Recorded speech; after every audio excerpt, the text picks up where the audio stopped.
लग गया, ये मैनेजमेंट को जवाब देना पड़ेगा कि जब आप नए विमान ला रहे हैं तो आपको मिल रहे हैं, लेकिन दूसरी एयरलाइंस को मिल रहे हैं, आपको नहीं मिल रहे हैं। कोई रीजन था जो आप कह रहे हैं कॉन्फिडेंशियल होगा, बिल्कुल ये उसका जवाब वही दे सकते हैं, हम लोग नहीं दे सकते हैं।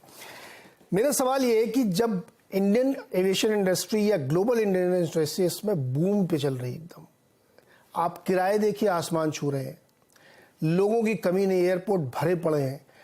अब इससे अच्छा बिजनेस एनवायरनमेंट में अगर आप नहीं चला पा रहे, मैं एक बहुत बहुत जनरल सवाल पूछ रहा हूं, तो कब चलेंगी एयरलाइंस? फिर आप बहाने बना रहे हैं कि साहब इंजन नहीं मिल रहा, ये नहीं मिल रहा, लेकिन जो आपके पास जो 12,000 करोड़ रुपए का कर्जा है वो कहाँ से आया? आपने ये नहीं बताया कि इंडियन ऑयल का कितना बकाया आपने रखा, कितने साल का। आप ये नहीं बता पा रहे हैं कि आपके और किसके किसके बकाए कह रहे हैं, वो कॉन्फिडेंशियल है, केवल बैंकों का हम लोगों को पता चल पा रहा है। तो क्या कुछ और आपको लगता है कि इस सिचुएशन में ये दिक्कत क्यों फंस रही है? कोई और रीजंस है? नहीं, तो जहां तक डिमांड का सवाल है, 4 लाख यात्री डोमेस्टिकली हर दिन ट्रेवल कर रहे हैं और लगभग 3,000 फ्लाइट जा रही हैं सब एयरलाइंस को मिला के। तो डिमांड जैसे आप कह रहे हैं, एयरपोर्ट आप जाइए, आपको मतलब दिखेगा लाइंस हैं, कहाँ मंत्री जी को जाना पड़ा क्योंकि इतना केओस था कि सिक्योरिटी लाइंस नहीं संभाल पा रही। आप अगर हवाई किराए देखें वो काफी ज्यादा है इस टाइम पे।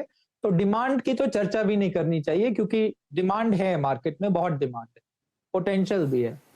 लेकिन इनपुट कॉस्ट, अगर आप तेल के दाम देखें, अगर आप रुपी और डॉलर का फ्लक्चुएशन देखें, और अगर आप फाइनेंसिंग कॉस्ट देखें, क्योंकि इंटरेस्ट रेट्स बढ़े हुए हैं और आज की डेट में ये जहाज जो एयरलाइंस ला रही है, इनको फाइनेंस करना आसान बात नहीं है, क्योंकि कहाँ आप 3-4% पे इंटरेस्ट रेट्स थे, कहाँ आप 7-8% पे।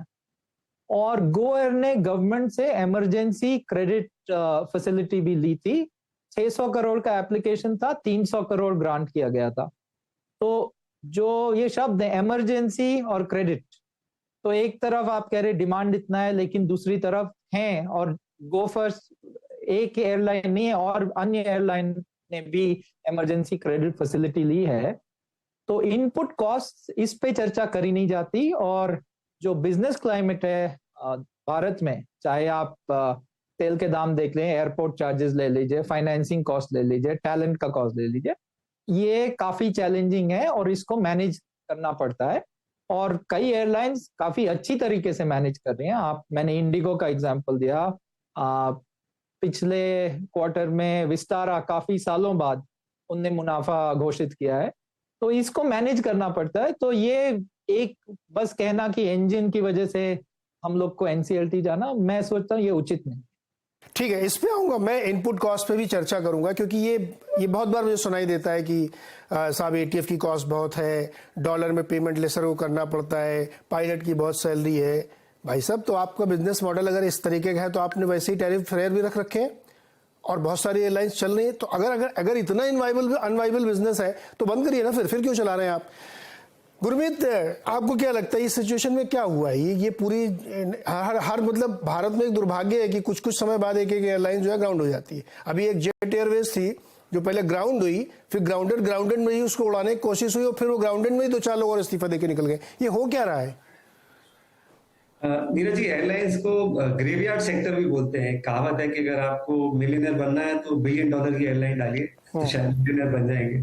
और आप देखिए करीबन 30 एयरलाइन, कार्गो मिला के बोल रहा हूँ, ग्राउंड हुई है लिबरलाइजेशन के बाद 91 से। अगर आप देखें तो यहाँ सर्वाइवल रेट जो है थोड़ा लो है। इसमें नीरज जी 2-3 इशू हैं। मेरा एक रिसर्च एनालिस्ट है टीम में, वो बहुत अच्छी बात बोलता है, अगर प्रमोटर बिगड़ रहा है तो ध्यान दो, सुधर रहा है तो और ज्यादा ध्यान दो। आपको अगर ध्यान होगा, इंटर कॉर्पोरेट डिपॉजिट जो था पेरेंट ग्रुप का गोयल में करीबन 800 करोड़ था, जिसमें से अब लगभग 700 करोड़ निकल गया है पिछले 3 सालों में। ब्रिटानिया का तो 0 हो गया है और जो प्रमोटर एंटिटी है बीबीटीसीसी, उसका सिर्फ अभी 70-80 करोड़ है। तो वो ब्रिटानिया को लेके कंसर्न्स था, उनकी मेन कंपनी थी वाडिया ग्रुप की, तो वो हुआ। उसके अलावा जब आपके 50% प्लेन ग्राउंड हो जाएंगे, FY19 में यही एयरलाइन का कुछ 100-150 करोड़ का मुनाफा था और फिर अगले साल 1800 करोड़ का लॉस हुआ और लॉसेस बढ़ते गए। तो एक बार जब आपकी एयरलाइन ग्राउंड हो जाती है तो ब्लॉक कॉस्ट है, ब्लॉक आवर्स कम हो गए, फिक्स लीज कॉस्ट है, इसमें फिक्स और वेरिएबल दोनों कॉस्ट बहुत ज्यादा होते हैं। और एक बड़ा फाइन एस्पेक्ट है जो लोग स्टडी नहीं करते हैं, एमआरओ जिसे हम बोलते हैं, maintenance and repair. Mister Pandey ji ने भी उसके बारे में थोड़ी सी चर्चा करी थी। जैसे अगर आप इंडिगो देखें तो वो A320 नियो और जो वाइडर बॉडीड एयरक्राफ्ट है उनको यूज कर रही है, तो इंजन का कॉन्फ़िगरेशन में बहुत फर्क नहीं है, आप उसको कभी भी सर्विस कर सकते हैं।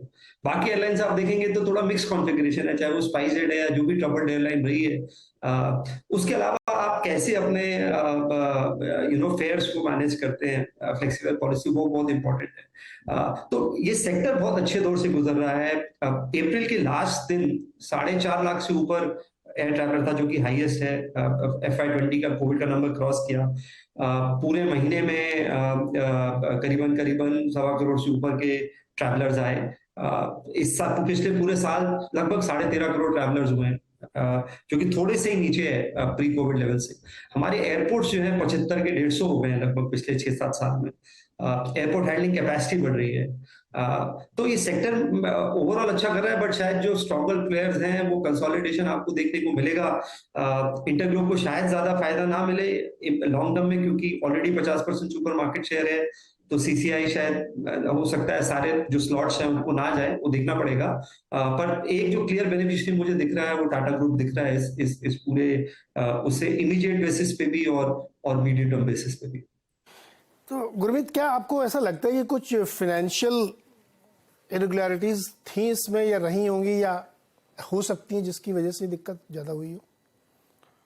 अब कहना मुश्किल है नीरज जी, भी थोड़ा जब आई थिंक पूरा प्रोसीडिंग्स होंगी, फॉरेंसिक होगा, तो बहुत सारे पहलू आएंगे। पर कॉम्बिनेशन है एक्सटर्नल और इंटरनल फैक्टर्स का, कभी भी ताली एक हाथ से नहीं बजती है। तो जैसा मेरे साथी ने भी बोला कि आर्बिट्रेटर भी जो था, सिंगापुर आर्बिट्रेटर का जो उन्होंने अभी मैनेजमेंट ने हवाला दिया, जिनका कि उनके ऑर्डर्स के बावजूद इंजन सप्लाई नहीं किए गए, वो एक बार देखना पड़ेगा। 8,000 करोड़ का आर्बिट्रेशन है, तो प्लेन ग्राउंड हुए ये तो पता है कि 55 में से 28-30 प्लेन ग्राउंडेड थे, वो है और काफी टाइम से ग्राउंडेड है। तो उस बेसिस पे सर्वाइव करना तो लगभग इम्पॉसिबल है। बट वो उसका कारण क्या था कि P&W ने कंप्लाई नहीं किया, उस आर्बिट्रेज ऑर्डर में क्या था वो आएगा देखने को। ये भी हो सकता है कि कुछ रेजोल्यूशन निकले, बट मुझे लगता है कैपिटल इन्फ्यूज करना जरूरी होगा, जो अभी थोड़ा सा मुझे लग रहा है मुश्किल लग रहा है, कंसिडरिंग द जो सिचुएशन है।